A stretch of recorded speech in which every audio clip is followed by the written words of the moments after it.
नमस्कार दोस्तों, स्वागत है आपका सुनहरा भारत हिंदी यूट्यूब चैनल में। अंग्रेजी में एक कहावत है कि डोंट जज a book by its cover, जिसका मतलब है कि कभी किसी किताब के बारे में उसके कवर को देखकर राय नहीं बनानी चाहिए।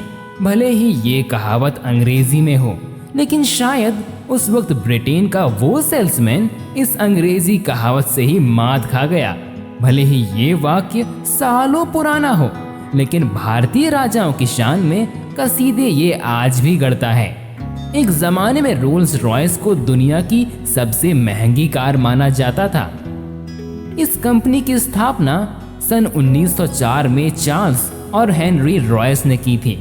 दुनिया के हर रईस और बड़े लोगों की हसरत होती थी कि उनके पास ये कार जरूर हो।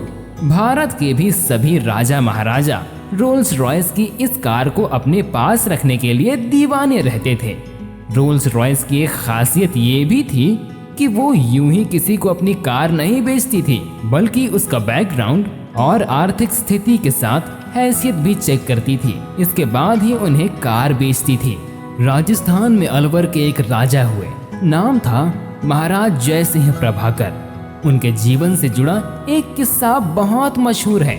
कहते हैं कि लग्जरी कार बनाने वाली कंपनी रोल्स रॉयस को सबक सिखाने के लिए उन्होंने 6 रोल्स रॉयस कारों का इस्तेमाल कूड़ा गाड़ी के तौर पर किया, यानी शहर भर में कूड़ा इकट्ठे करने वाले वाहन के तौर पर। चलिए जानते हैं कि महाराज जय सिंह प्रभाकर ने ऐसा क्यों किया और कोई कैसे उन्हें रोल्स रॉयस के शोरूम से निकाल सकता है, जिसके बदले में इस कंपनी के दुनिया भर में न केवल किरकिरी हुई और कैसे उन्होंने रोल्स रॉयस को लिखित माफी मांगने पर मजबूर किया।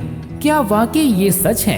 कितनी सच्चाई है इस बात में? और ये भी जाने कि किस तरह भारतीय राजा महाराजाओं के बीच रोल्स रॉयस कारों का क्रेज हुआ करता था। वीडियो अच्छा लगे तो वीडियो को लाइक, शेयर और चैनल को सब्सक्राइब करके बेल आइकन को प्रेस करना मत भूलिएगा। वीडियो में आगे बढ़ने से पहले एक बार सच्चे दिल से कमेंट बॉक्स में भारत माता की जय जरूर लिखिएगा। ये वक्त था सन 1920 का, जब इंग्लैंड की सड़कों पर अलवर के महाराज जय सिंह प्रभाकर घूम रहे थे। बदन पर अंग्रेजी लिबास था और रंगत भारतीय की।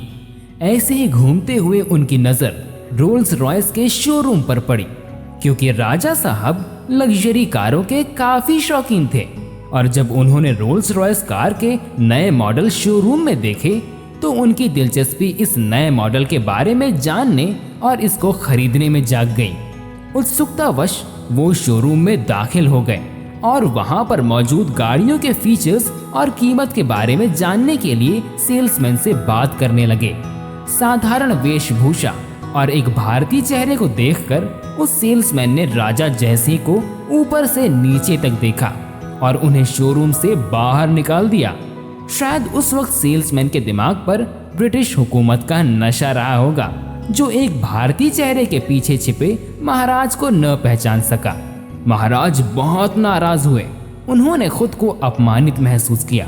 राजा ने इस बात को दिल पर ले लिया और तय किया कि वो रोल्स रॉयस को सबक सिखाएंगे, और उन्होंने फैसला किया कि वो 6 रोल्स रॉयस कार खरीदेंगे। शोरूम से बाहर निकाले जाने के बाद राजा जय सिंह सीधे होटल पहुंचे और अपने नौकरों से कहा कि रोल्स रॉयस के शोरूम को तत्काल इस बात की सूचना दी जाए कि अलवर के महाराज जय सिंह शोरूम पर आ रहे हैं। महाराज के आगमन की खबर शोरूम तक पहुंचते ही वहां पर अफरा तफरी मच गई और तत्काल आवो भगत के लिए रेड कार्पेट तक बिछा दिया गया।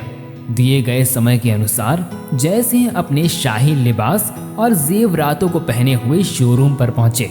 बेशक उनकी मुलाकात उस सेल्समैन से भी जरूर हुई होगी, लेकिन उन्होंने बस शोरूम में मौजूद कारों के बारे में पूछताछ की। उस वक्त शोरूम में केवल 6 कारें ही मौजूद थी। जय सिंह ने सभी 6 कारें तत्काल खरीद ली। कहते हैं उन्होंने सभी गाड़ी की पेमेंट कैश में की थी। जय सिंह ने कारों की कीमत के साथ साथ उनकी डिलीवरी चार्जेस का भी बखूबी भुगतान किया था।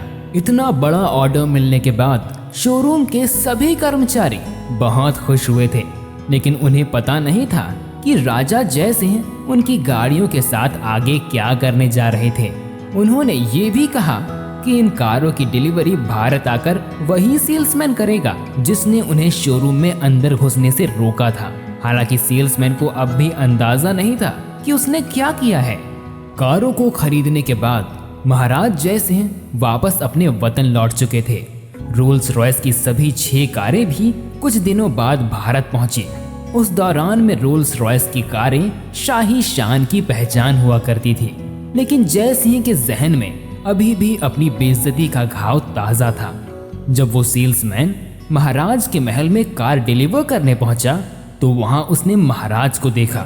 महाराज ने बगैर उस सेल्समैन को ज्यादा तवज्जो दिए अपने सहायकों से कहा कि हर कार को नगर पालिका में कूड़ा इकट्ठा करने के लिए लगा दिया जाए, और तत्काल उन्होंने उन सभी कारों को शहर का कचरा साफ करने के लिए म्यूनिसिपैलिटी के हवाले कर दिया।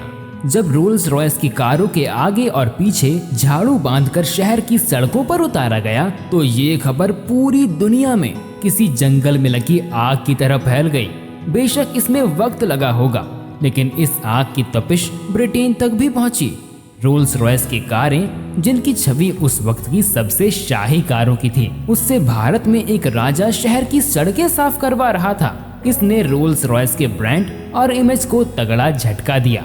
इस खबर से रोल्स रॉयस कारों की छवि विश्व भर में बहुत धूमिल हो गई और वैश्विक बाजार में उसे तगड़ा झटका लगा और उसकी साख भी काफी गिर चुकी थी।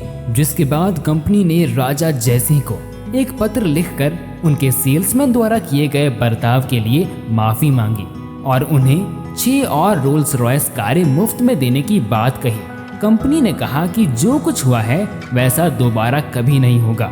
राजा जय सिंह ने रोल्स रॉयस के माफीनामे को मान लिया और म्यूनिसिपैलिटी को आदेश दिया कि अब वो कारों में कचरा न उठाएं। इस तरह जय सिंह ने बड़ी ही सूझबूझ से ब्रिटेन की सभी बड़ी कार कंपनी का गुरूर तोड़ दिया। वैसे इस पूरे मामले में सच्चाई क्या है? राजस्थान में जय सिंह के नाम से 3 राजा हुए हैं, जय सिंह प्रथम, जय सिंह द्वितीय और जय सिंह प्रभाकर। अक्सर ये कहा जाता है कि जयपुर के महाराजा जय सिंह ने रोल्स रॉयस को कूड़ा गाड़ी में बदला। क्या वास्तव में ऐसा हुआ था? इसके लिए पहले हमें महाराज जय सिंह के बारे में जानना होगा। पहला मोटर आधारित वाहन कार्ल बेंज ने 1885 में विकसित किया था। रोल्स रॉयस की शुरुआत 906 में हुई थी, यानी महाराज जय सिंह द्वितीय के निधन के बाद। ये मामला राजस्थान के एक अन्य महाराज से जुड़ा है जिनका पूरा नाम जय सिंह प्रभाकर था। वो अलवर रियासत के महाराजा थे। उन्हें महंगी कारों का बहुत शौक था। आप क्या कहते हैं इस न्यूज़ के बारे में? कमेंट बॉक्स में अपने विचार हमसे जरूर शेयर करें। हमारा YouTube चैनल सुनहरा भारत इस वीडियो में दी गई न्यूज़, फोटोज व वीडियोस की प्रामाणिकता की पुष्टि नहीं करता। तो मिलते हैं फिर से एक नए वीडियो के साथ। तब तक के लिए वंदे मातरम।